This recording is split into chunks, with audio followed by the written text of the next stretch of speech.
I'm from Varanasi, Uttar Pradesh. So the topic of my presentation is on the movie The Man Who Knew Infinity, which is based on the real life events of the famous Indian mathematician Srinivas Ramanujan.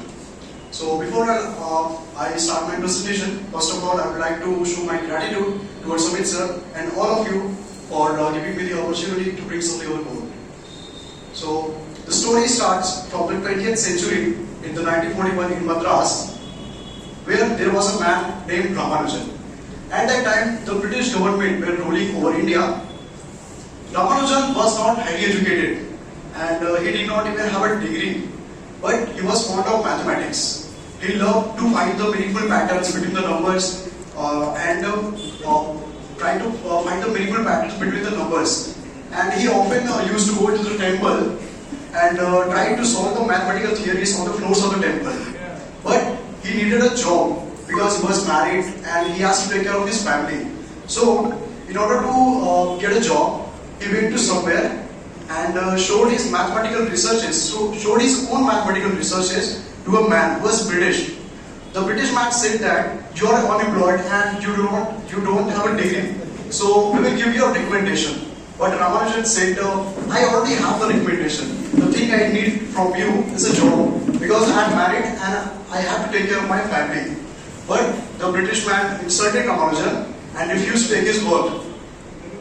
Ramanujan wants to earn money because he has to take care of his family. So in order to get a job again, he went to somewhere and showed his mathematical researches to a man who was Indian named Narayana. Narayana was quietly impressed by the work of Ramanujan and he said that I can offer you a job, but your evenings has to be spent with me in order to understand this theorem.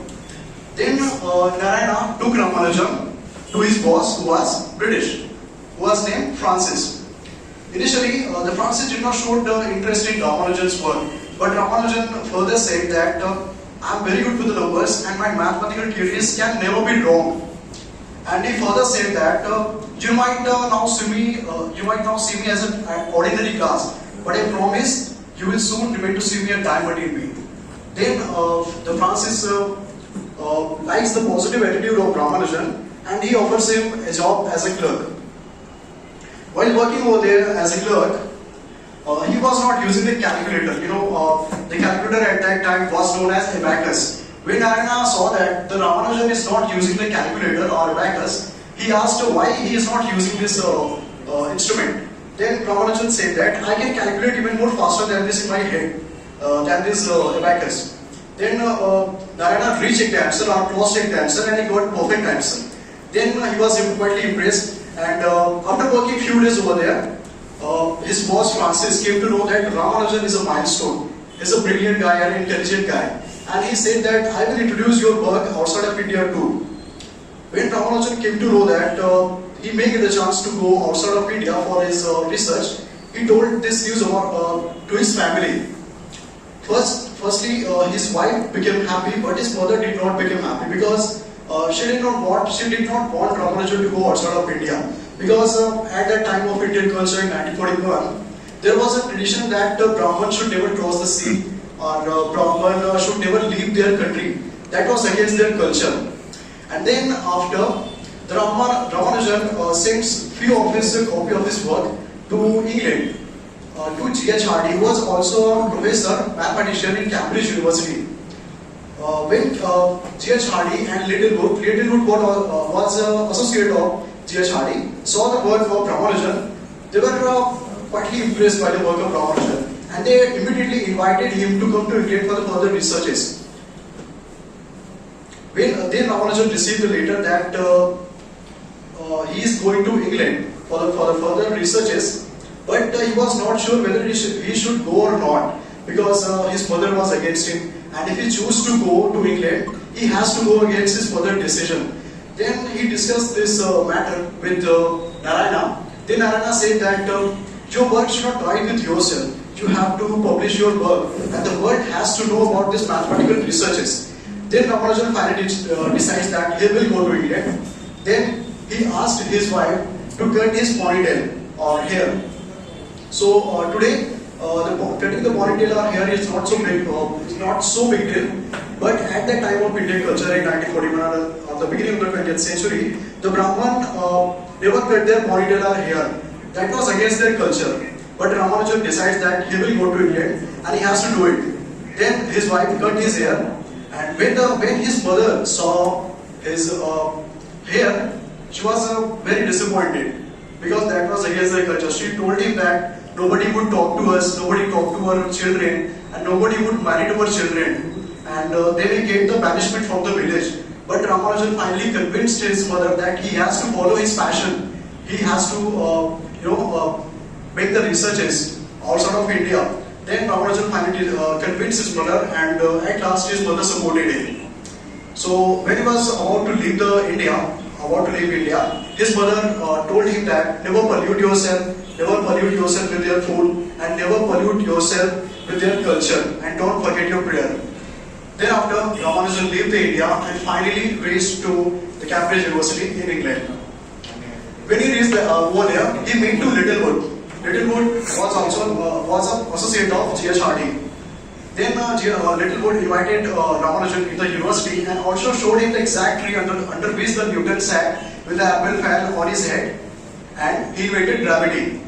While the followers of some of the professors of Cambridge University did not like this idea to work with an Indian and to fund an Indian, because all of the theories and formulas that Ramanujan had provided to them had no proper proofs. So they were not believing on Ramanujan's work. On the next day, Ramanujan went to G.H. Hardy, and G.H. Hardy suggested Ramanujan that he has to attend few lectures to prove those theorems and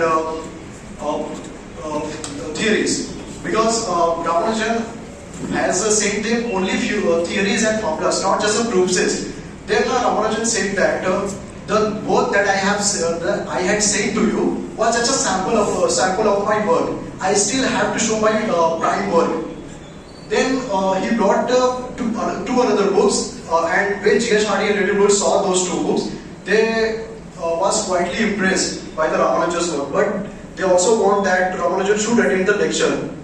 While one day Ramanujan was attending a lecture and a professor was explaining something on the board, a theorem, he asked Ramanujan that if he understands these things, because Ramanujan was not taking any notes, he was just looking over to the blackboard. Then he asked Ramanujan to come to the board and prove the remaining theorem. Ramanujan came and proved the remaining theorem in just a matter of time. The professor was very shocked that, and he asked her, how did he do it? Because I did not even complete it. But Ramanujan said that I did it because it just came to my mind. And this thing got the professor very angry. And after the class ends, he stops Ramanujan and he shouted on Ramanujan that he doesn't belong here and never do this type of stunts in the class, because he was getting humiliated in front of his students. Then Ramanujan felt very discrimination over this behavior of professor, but he was also worried about why we are wasting times on getting the proofs of all the formulas and theories, because he already had the formula and we just have to use those formula. Then G.H. Hardy took Ramanujan to somewhere where the book of Isaac Newton was kept. He shows the book and he further said that this is the book of Isaac Newton, which represents the physical aspect of our work. And Newton had spent a long time working on to get the proofs of all his formulas and theorems. And all his formulas and theorems has in detailed explanation, so that everybody agreed to these formulas. And your book is just an abstraction of formulas. It's just a collection of formulas, and you have to get all the proofs of your formulas, because nobody can understand those formulas if there were not an explanation. Then Ramanujan clearly understands that what he has to do. This statement means that if Ramanujan proves some theory or presents some formula, then he has to present the meaning of every statement clearly, and all those reasons should be very authentic, that how did this thing work and why did this thing work. Ramanujan understands clearly the words of G.H. Hardy and he began to work on the proofs. Then after a few days of working, he presents some of the proofs of his work, and then his first book was published, The Highly Composite Numbers. And his family also got this news in India, and his photo and his name also printed on the newspaper. So everything was going all right, but then the First World War started, and England also participates in that World War.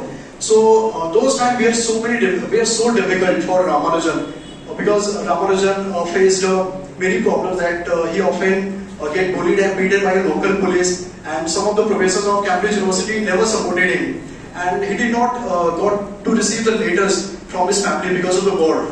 So in the frustration and depression while he was working, one day he fell too ill.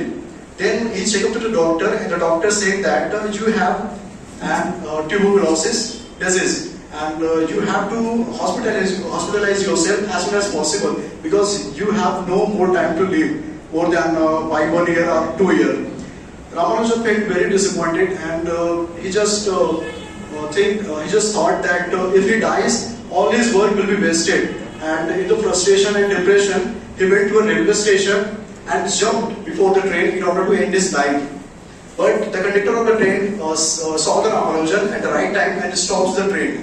And then Ramanujan got hospitalized in the city hospital. Then G.H. Hardy came to know by the doctor that Ramanujan has advanced tuberculosis, and there was no cure of tuberculosis at that time. And the doctor tells that Ramanujan has not died more than by 15 months. Then G.H. Hardy felt very disappointed that he wanted to help Ramanujan, but he could not. And one day, Ramanujan told G.H. Hardy that how did he get these ideas from, or how did he get these mathematical ideas. Then after asking by G.H. Hardy,